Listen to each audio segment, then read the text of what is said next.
Hello everybody, welcome back to Screenstars. I'm here today to bring you my review for the 2023 action comedy Hitmen. The film is written and directed by Savas D. Mitchell, and it stars Eric Roberts, Louise Brabham Platt, we have Daniel Catagrione and Georges St. Pierre. Now the film focuses on a married couple, Lauren and Luke Loveday, who on one unfortunate night have a run-in with a young American who hits on his wife very rudely, and basically they end up beating him to death. Unfortunately, this happens to be the grandson of Eric Roberts' character, Michael Hero, who is a gangster in America who puts out $1 million hitman contract out on the married couple. This then leads to a barrage of wild and crazy hitmen trying to take up the contract, trying to kill this married couple. Right, what are my thoughts on Hitmen? Well, this is a UK-based action film primarily, but there is definitely like some comedy elements thrown in here, some like black humour, some attempts at humour. Not an awful lot of it works, the humour. It does feel a little bit out of place here and there. Because like one scene it's kind of taking itself quite seriously, and then the next scene you've got like the film trying to be comedic. It does tonally feel a little bit odd at times. So while it's trying to be a little bit of a crime caper to some degree, there's like familiar themes going on here, the kind of things that you've seen before. This film, in actual fact, has more in common with the Scott Adkins Accident Man movies. He's done 2 of them now. However, but rather than doing it from like the hitman's perspective, i.e. Scott Adkins' character in those movies, it's kind of done from the potential victim's perspective, this married couple. Now, while I do think underneath all this, I mean, and I'm going to give some criticisms here on the film, underneath all this, I do think there is a fairly competent film taking place here. I think the performances here are all of a good standard.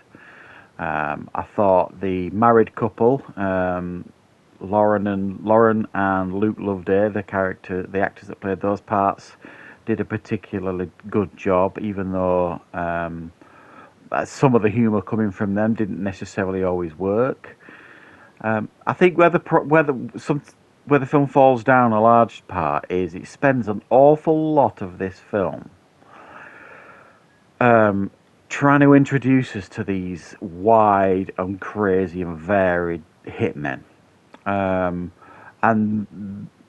sometimes far too long introducing us to these hitmen, and some of these hitmen are barely on screen when they're actually attempting to to take out this married couple. They're barely on screen for seconds, really. So they spend far too long introducing them, and then they have absolutely no impact on the story at all, some of them.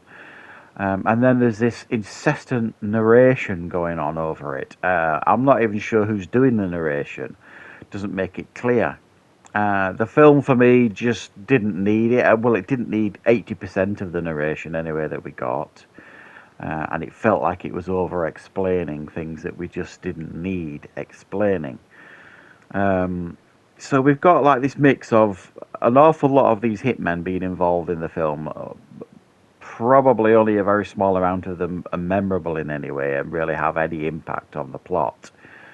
And they just didn't need, if you like, so many characters in this film. And there's other things as well that just don't make sense here. You've got this married couple at the beginning of the film are having a discussion about getting a divorce.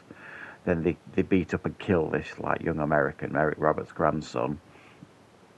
And they beat him up in front of witnesses in like a cafe, quite viciously, and they don't go to jail. I didn't really understand that. It just didn't explain it. And there's a scene, if you like, where they're attacked by a hitman and then they're being interviewed by the police. And the police are basically saying, look, we can't help you. We've no protection to offer you. And I just kept thinking, hang on a minute. They've already murdered somebody. They've just, another hit. This assassin has just been murdered. maybe, you might start taking this couple seriously shortly because, people tend to die around them quite a lot. So yeah, there's an awful lot of things here that just don't sit right, don't make an awful lot of sense. But there are moments in this film, bright moments, where it will kind of hold your attention. And put it this way, I watched it from beginning to end. I was never what you would describe as bored by any stretch of the imagination. Like I said, there were frustrations here and there. There were plot points that didn't make an awful lot of sense, and an awful lot of characters that I don't think the film needed.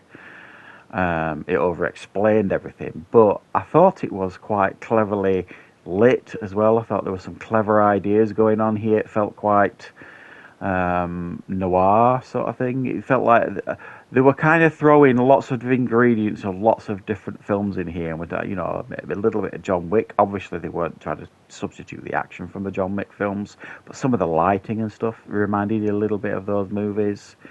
And then obviously you were getting little bits of like the Accident Man movies and all that kind of stuff.